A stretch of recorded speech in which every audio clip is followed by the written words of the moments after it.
Pedro saca la espada y corta una oreja del guardia del sumo sacerdote. Y Jesús le dice: guarda tu espada en la vaina. La copa que el Padre me ha dado, ¿no la he de beber? Y vemos primero él clamándole a Dios, diciéndole a él, al Padre, si es posible que pase esto. Pero luego él clama y dice: que se haga tu voluntad y no la mía. Que se haga como tú quieres y no como yo. Y luego de eso se levanta y él hace una declaración, dice: voy a tomar la copa que mi Padre me está dando. Y yo quisiera esta mañana hablarles de esas palabras de Jesús. Que se haga tu voluntad, la voluntad de Dios para nuestras vidas. A veces cuando hablamos de la voluntad de Dios, a veces utilizamos esa frase como un pretexto, como un consuelo para ciertas situaciones. Decimos: ¿fue la voluntad de Dios? ¿Es que así fue la voluntad de Dios? Y a veces no entendemos qué significa la voluntad de Dios. Muchas veces aconsejamos y decimos, cuando vienen personas y nos piden algún consejo sobre qué hacer con su trabajo, qué hacer en ciertas situaciones. De pronto jóvenes dicen: no sé si casarme con esa chica, y chicas dicen: no sé si casarme con él. Y decimos: busca la voluntad de Dios. ¿Han escuchado eso alguna vez? ¿Les han dicho eso alguna vez a ustedes? ¿Han dicho eso a ustedes? Pero ¿cuál es la voluntad de Dios? ¿Cómo podemos entender la voluntad de Dios para nuestras vidas? Vemos en Romanos capítulo 12, versículo 2. Dice: no os conforméis a este siglo, sino transformaos por medio de la renovación de vuestro entendimiento, para que comprobéis cuál sea la buena voluntad de Dios, agradable y perfecta. Aquí está diciendo el Señor: la voluntad de Dios para ti, el apóstol Pablo está diciendo, es buena, agradable y perfecta. Tenemos siempre que nosotros entender que la voluntad de Dios tiene esas tres características: es buena, es agradable y perfecta. Pero muchas veces esa parte de agradable nos es extraña. A veces nos es difícil entender que la voluntad de Dios es agradable, porque a veces es amarga. Le veo a Jesús sudando sangre, le veo a Jesús clamando. No creo que él estaba ahí hablando de agradable. Pero la voluntad de Dios es agradable, aunque a veces toma tiempo para disfrutar de lo agradable que es la voluntad de Dios. Pero ¿cuál es la voluntad de Dios? Definitivamente la voluntad de Dios la búsqueda de hacer la voluntad de Dios debe ser la huella de identidad de un hijo de Dios, de un cristiano. Un cristiano debe buscar hacer la voluntad de Dios. No podemos querer hacer nuestra propia voluntad. Debemos sujetar nuestra voluntad a la voluntad de Dios. Vemos cómo en la iglesia primitiva, en Hechos, siempre están hablando de buscar o hacer la voluntad de Dios. Vemos cómo las cartas de Pablo, las cartas de Pedro, de los apóstoles del Nuevo Testamento, siempre están ellos hablando de hacer la voluntad de Dios. Característica nuestra, hacer la voluntad de Dios, si es que nos llamamos cristianos. Porque un cristiano debe buscar hacer la voluntad de Dios. Y yo veo algunas características o definitivamente cuál es la voluntad de Dios claramente en las Escrituras. Porque la Biblia dice que nosotros no tenemos que vivir satisfaciendo nuestras pasiones humanas, sino que debemos cumplir la voluntad de Dios. Primera de Pedro 4:7. No debemos anhelar hacer nuestra propia voluntad, debemos buscar hacer la voluntad de Dios. Y número uno, la voluntad de Dios es que tú y yo seamos salvos. Si tú estás buscando la voluntad de Dios fuera de la salvación, estás buscando en un lugar equivocado. La palabra de Dios dice que Jesucristo vino, dice, porque el Hijo del Hombre ha venido para salvar a todo lo que se había perdido. La palabra de Dios dice que Él vino para que nadie perezca, sino que todos vengan al arrepentimiento. Segunda de Pedro 3:9. La voluntad de Dios es que tú seas salvo, que vengas al arrepentimiento. Si es que tú no has entregado tu vida a Jesucristo, si es que tú no le has reconocido a Él como tu Señor y Salvador, si es que no estás viviendo en el señorío de Jesucristo, ¿sabes una cosa? No vas a entender las cosas espirituales, porque la palabra de Dios dice que para los carnales las cosas espirituales son locura. Entonces, si tú no has entregado tu vida a Cristo, difícilmente vas a poder entender las cosas espirituales que vemos en las Escrituras. Para ti van a ser locura, vas a decir estás loco. Tristemente yo he hablado con algunas personas que asisten aquí a la congregación y les resulta a ellos locura muchas cosas que están en las Escrituras. Quisieran ellos cambiarlas. Ven el Génesis como una fábula. Si nosotros no creyéramos en Génesis capítulo 1 y capítulo 2, sería muy difícil adorar al Dios creador. Entonces vemos que lo primero que nosotros tenemos que entender es que el Señor quiere que tú seas de su familia. Recuerdo una historia que está en los evangelios cuando Jesús está enseñando y están hombres y mujeres aprendiendo de Él. Y alguien le viene y le dice: maestro, tu madre y tus hermanos te están buscando. Y él dice: ¿quién son mi madre y mis hermanos? Tal vez se sorprendieron y dijeron: ¿qué pasa? ¿No conoces a tu madre y a tus hermanos? Y él dice: los que hacen la voluntad del que me envió, ellos son mis hermanos y mi madre. Porque vemos que cuando entramos a la familia de Dios, nos convertimos en aquellas personas que podemos entender la voluntad de Dios. En segundo lugar, vemos que es voluntad de Dios que tú seas lleno del Espíritu Santo. Primero vemos que tenemos que entrar a la familia de Dios. Eso es lo que Dios quiere para que tú puedas entender el resto. Pero es la voluntad de Dios que tú seas lleno del Espíritu Santo. En Efesios 5, 16 al 18, Él dice que nosotros tenemos que, dice, si no entiende que la voluntad del Señor es que no os embriaguéis en vino donde hay división, sino sed llenos del Espíritu Santo. Y quisiera quedarme un poco en esto de lo que es sed llenos del Espíritu Santo. Porque de pronto tú dices: yo soy ya hijo de Dios. Reconocí a Jesucristo como mi Señor y Salvador, y de verdad, tú de muerte has pasado a vida. Porque cuando no somos cristianos, cuando no hemos recibido a Jesucristo en nuestra vida, estamos muertos, dice las Escrituras. Nos habla las Escrituras que somos muertos. Pero cuando recibimos a Jesucristo, cuando entregamos nuestra vida a Él, cuando reconocemos el señorío de Él y su salvación, pasamos de muerte a vida. Y el Espíritu Santo viene a nosotros. Y las Escrituras dicen que ahora somos templo del Espíritu Santo.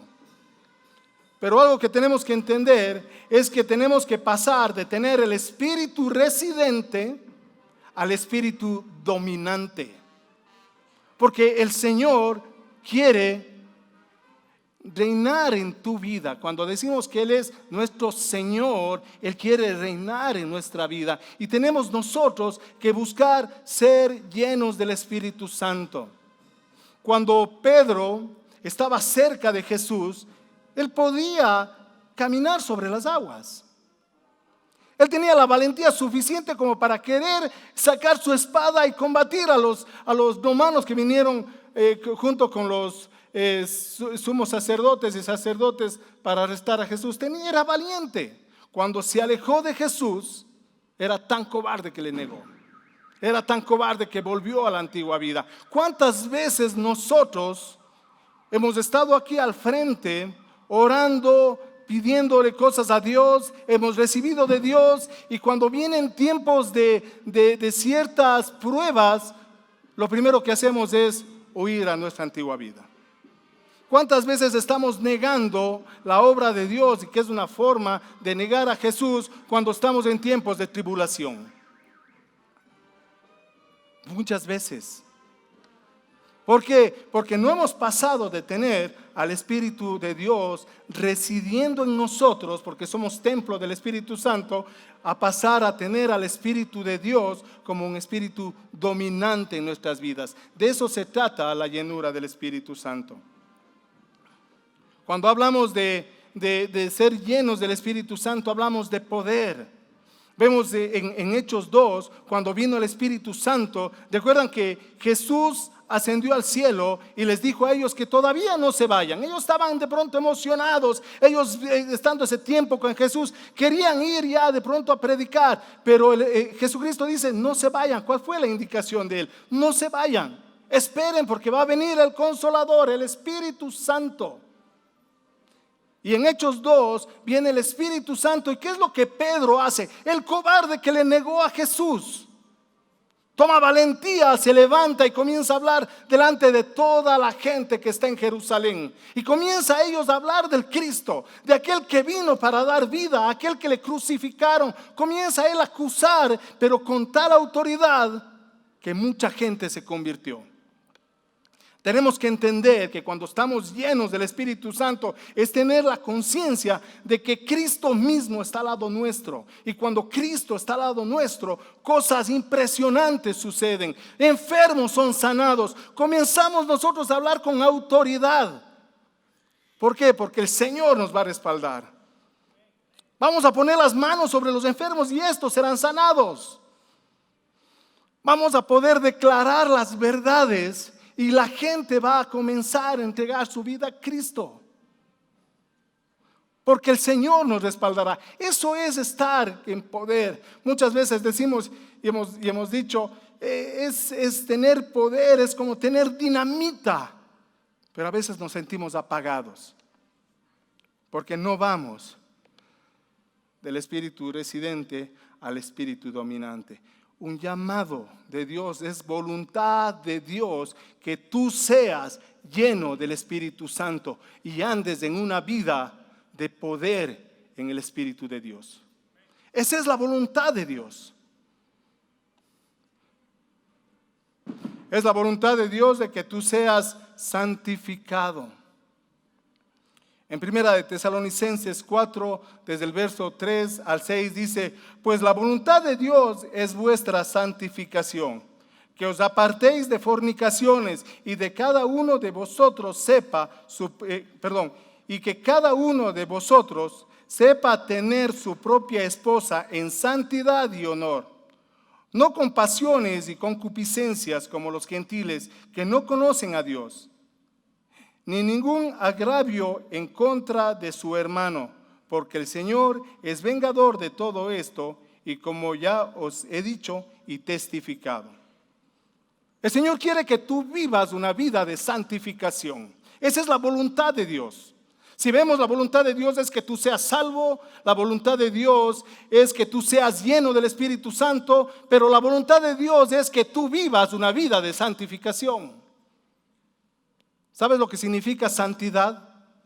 Santidad significa apartado. Muchas veces hoy por hoy hablamos de que tenemos que acomodarnos a lo que está sucediendo en el mundo. Pero ¿sabes una cosa? La Biblia dice que no debes acomodarte a lo que está pasando en el mundo. Tu mente debe ser renovada. Tu mente debe ser transformada. Y aquí claramente dice que tú no puedes ser como los gentiles que no conocen a Dios.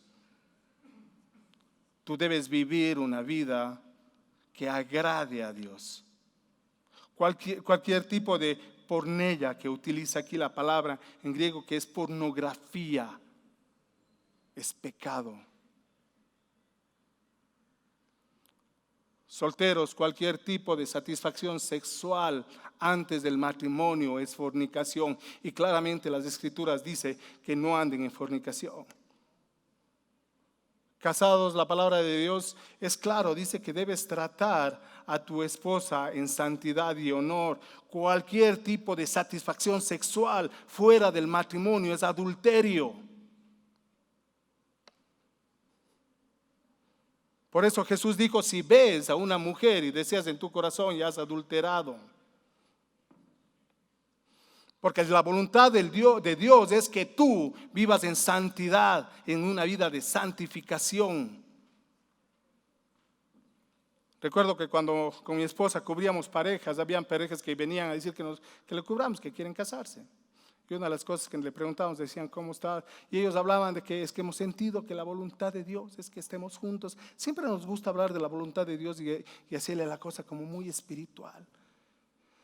Y cuando nos decían, es que hemos sentido, hemos orado, que es la voluntad de Dios, y les preguntábamos cómo están en la parte de intimidad sexual, y hablaban de que estaban en pecado sexual, les decíamos, ¿cómo puedes tú decir que entiendes la voluntad de Dios si lo más básico no lo estás haciendo?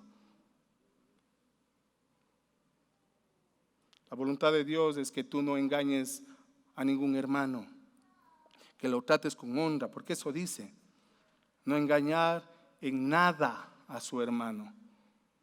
Debe ser transparente.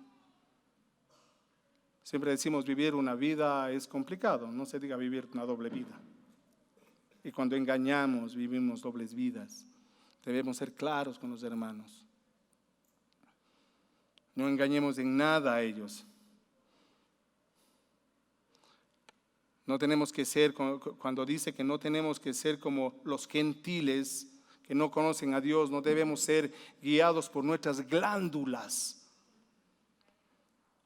Siempre he dicho que Dios está más interesado en que en tu vida se reflejen los frutos del Espíritu Santo, no tanto los dones. Porque los frutos habla de carácter. El fruto del Espíritu Santo, el fruto del Espíritu Santo se manifiesta en varias cosas que muestran el carácter de en tu vida. Gozo, paz, paciencia, benignidad, templanza, dominio propio. Es carácter. Amén. Diga algún amén para animar al predicador. Si hablamos que la voluntad de Dios es que tú seas salvo, que tú seas lleno del Espíritu Santo, que tú seas santificado, la voluntad de Dios es que tú seas sumiso.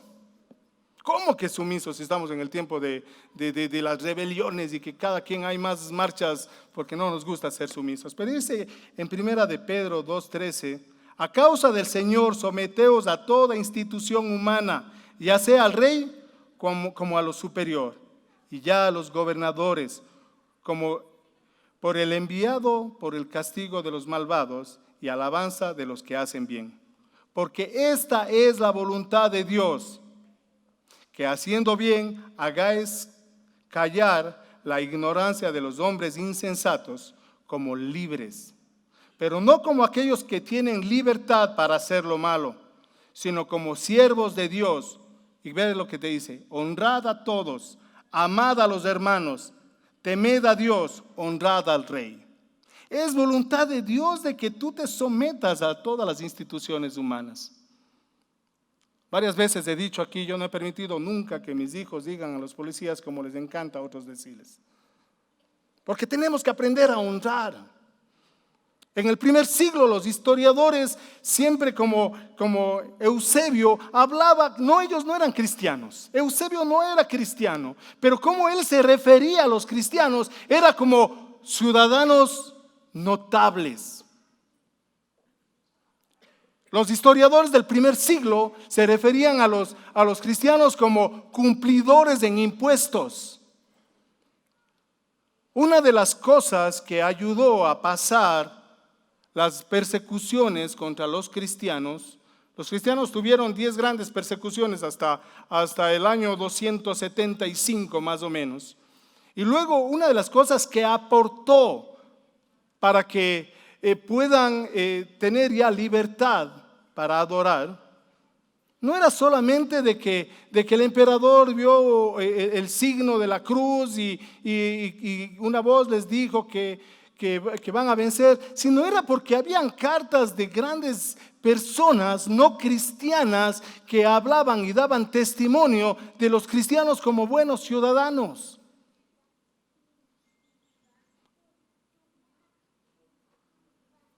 A veces nos cuesta a nosotros ser buenos ciudadanos.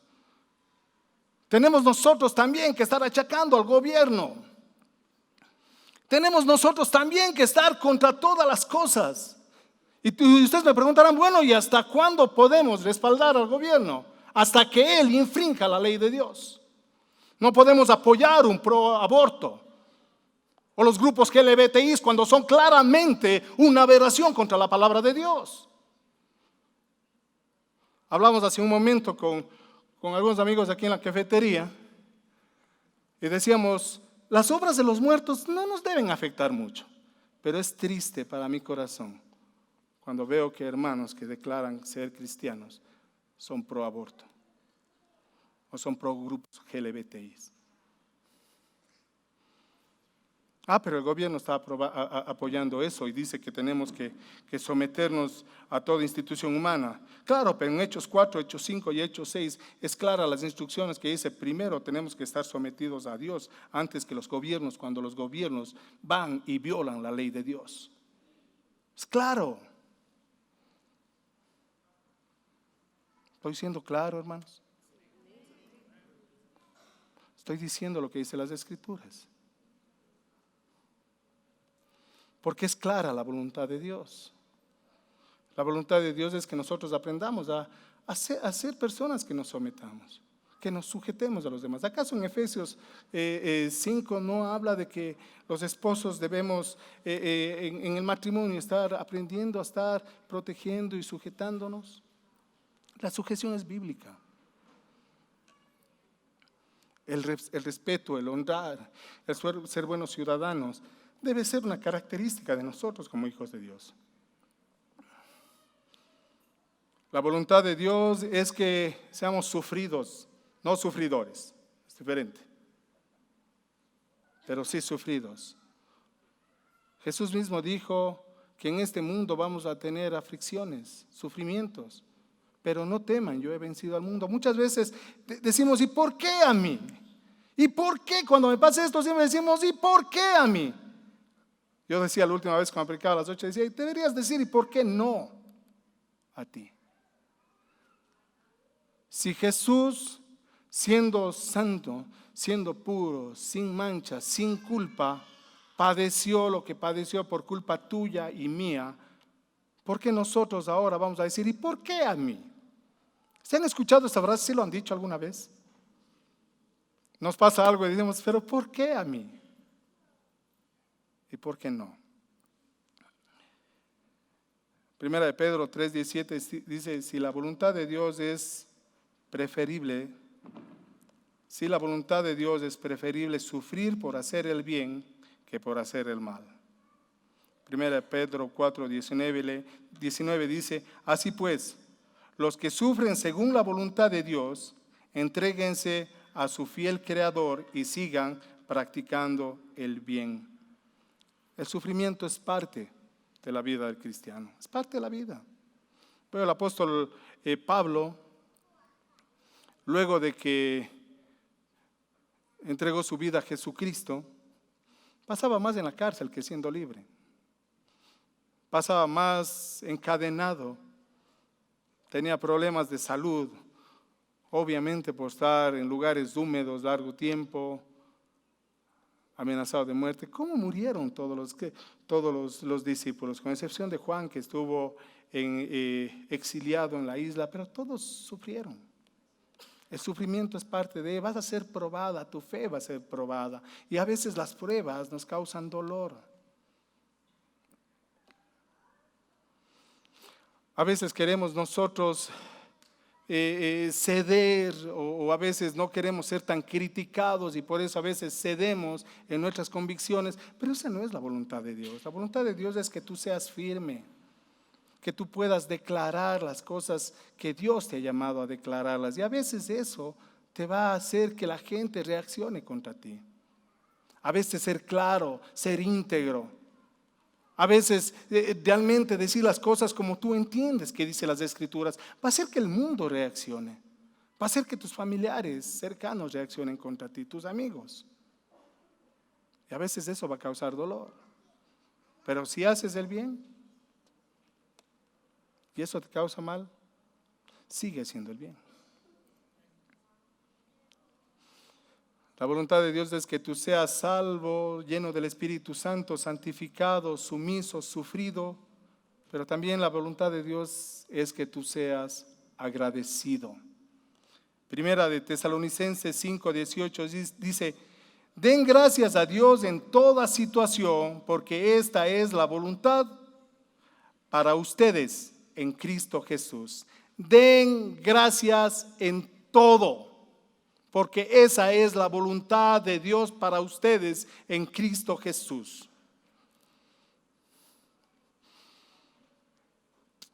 Han sido 2 semanas feas para mí. Perdí a mi madre hace 2 semanas. Un maestro y amigo, fundador, uno de los fundadores de esta congregación, Lucho Rojas, también fue esta semana. Y es cuando uno comienza a estar reevaluando algunos términos, como voluntad de Dios, como ser agradecido en todo. Pero cuando comienzas tú a ver que Dios se ha manifestado a través de todas estas cosas, puedes ser agradecido, aunque a veces no entiendas por qué suceden las cosas. Cuando tú tienes un corazón agradecido, el Señor se va a manifestar a través de ti.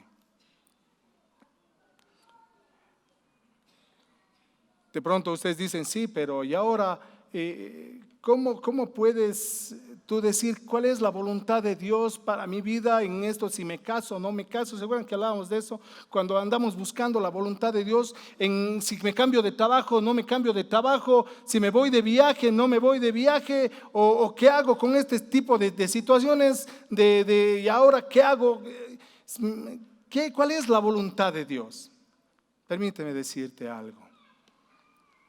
Si es que tú eres salvo, has entregado tu vida a Jesús, si es que tú eres lleno del Espíritu Santo, si es que tú estás siendo guiado por el Espíritu Santo porque Él es el Espíritu dominante en tu vida, si es que tú estás santificado, llevas una vida de santificación, apartado para agradar a Dios. Si tú eres sumiso, tú eres sufrido y tú eres agradecido, ¿quién crees que está guiando tus deseos? Adivinen. Dios. Dios. Si tú haces la voluntad de Dios que está escrita, Él va a estar guiando tus deseos. En Salmo 134 dice: deleítate en el Señor y Él concederá los deseos de tu corazón. El deleítate básicamente está resumido en estos 6 puntos donde muestra las Escrituras cuál es la voluntad de Dios para ti. Y si tú te deleitas en Él, siendo lleno del Espíritu Santo, obviamente como un hijo de Dios, santificado, sufrido, sumiso, agradecido, eso es deleitarse. ¿Sabes qué? Él va a estar guiando tus pensamientos. Entonces, lo que tú decidas, el Señor va a respaldar. Lo difícil es hacer los 6 puntos. Yo siempre he visto en la palabra de Dios no solamente como un hecho de gracia que Dios nos da, sino también he visto ahí obligaciones que el Señor nos pide que tengamos como hijos. Y otra cosa maravillosa para terminarla, una es que entiendas que haciendo esto de la voluntad de Dios, puedes tú tener esa libertad en Dios, porque Él va a estar guiando tus pensamientos. Pero la otra cosa es que tú también dejes que en el camino de tus decisiones, Dios se mueva de acuerdo a las circunstancias. Yo veo como Pablo cuando quería irse a Asia Menor, Dios le dijo no, y luego dijo, bueno, entonces tu voluntad es que me vaya a Bitinia, y dijo no, y luego él a través de un sueño Dios le dijo que se vaya a Mesopotamia, y el Evangelio llegó a Europa. O si no hubiéramos sido de pronto conquistados en el Evangelio por los chinos. Cuando tú entiendes la voluntad de Dios en estos 6 puntos, cuando tú entiendes eso, tu corazón es guiado por Dios, tus pensamientos es guiado por Dios, y lo que tú decidas, el Señor te lo va a conceder. Pero en ese caminar el Señor puede utilizar las circunstancias para cambiar ciertas cosas, y eso se llama soberanía de Dios. Pero cuando tú tienes un corazón agradecido, no vas a tener problema con que Dios sea soberano en tu vida. Me encanta lo que está para terminar en Génesis 24, 27. El siervo de Abraham diciendo: caminando, el Señor me guió. Cuando estaba en el camino, el Señor me guió. ¿Cuántos quieren hacer la voluntad de Dios? ¿Qué te parece si te pones de pie, cierras tus ojos y le damos gracias a Dios por su voluntad para nuestra vida? Si tuviste tiempo a haber escrito los 6 puntos, sería bueno. Si quieres tú separar un tiempo de intimidad con Dios, te invitamos los jueves. Estamos aquí orando a las 7 de la noche. Sé lleno del Espíritu Santo. Si no has entregado tu vida a Jesús, entrega tu vida a Jesús y reconócele a Él como Señor y Salvador de tu vida. Vive una vida de santidad, apartado. No puedes ser igual al mundo. No te reniegues cuando tienes pruebas y tienes que sufrir, tienes dolores. Agradécele a Dios en todo tiempo. Y apréndete a estar sumiso, sujeto a nuestras autoridades, hasta que no violen la ley de Dios. Señor, yo quiero orar por cada uno de mis hermanos que está aquí esta mañana, por cada una de las familias que están aquí representadas, Dios. Sé tú el Dios de sus vidas. Toca sus corazones y permítenos, Señor, que abracemos tu verdad. Yo, Señor, bendigo a cada una de las personas que están aquí, Dios. Yo te pido que tu Espíritu Santo venga y dé una renovación a sus pensamientos, Dios. Que sus corazones sean transformados y que haya un anhelo, un deseo de buscar más de ti a través de tu palabra. Yo bendigo a mis hermanos en el nombre de Jesús. Amén y amén. Que tengan una linda semana llena de bendiciones. Vamos a estar aquí los líderes y ancianos orando por cualquier necesidad que usted tenga. Y recuerde, pase por la cafetería, compartamos entre hermanos. Que Dios les bendiga.